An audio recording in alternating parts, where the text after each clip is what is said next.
ये जो RTS का निज़ाम था जिसके तहत प्रिजाइडिंग अफसरों को तस्वीर बना के उधर ही पोलिंग स्टेशन से ही वो नताइज की तस्वीर बना के इलेक्शन कमीशन और रिटर्निंग अफसरों को भेजनी थी, उस निज़ाम के साथ हुआ क्या? थोड़ा सा वजाहत कर देंगे आप?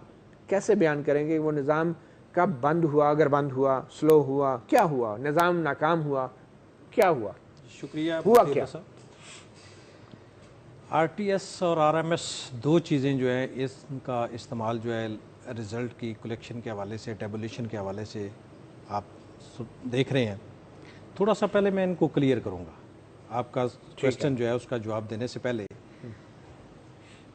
ये रिज़ल्ट ट्रांसमिशन सिस्टम जो है ये इलेक्शन एक्ट 2017 के मुताबिक प्रिजाइडिंग ऑफिसर ने इस सिस्टम के तहत रिज़ल्ट को पोलिंग स्टेशन से जब उसने इलेक्शन का सारा प्रोसेस कंप्लीट करने के बाद उस रिज़ल्ट की फॉर्म 45 की स्नैपशॉट लेके उसको ट्रांसमिट करना था रिटर्निंग ऑफिसर को, और वो at the same time election commission के पास भी आ रहा था और वो रिटर्निंग ऑफिसर के पास भी आ रहा था।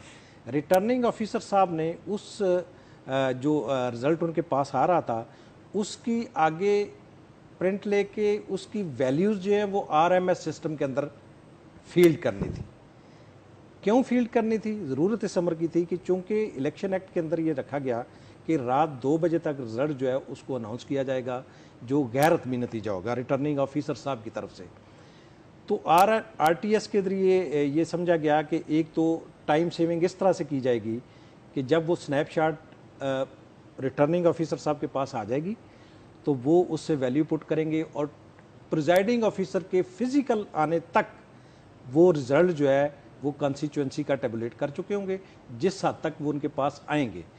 और जब वो फिज़िकली आएगा रिज़ल्ट पे साइन उसको वेरीफाई करने के बाद जो रिज़ल्ट उनके पास RTS के जरिए आया है उसको और जो फिज़िकली रिज़ल्ट आया उसको टैली करने के बाद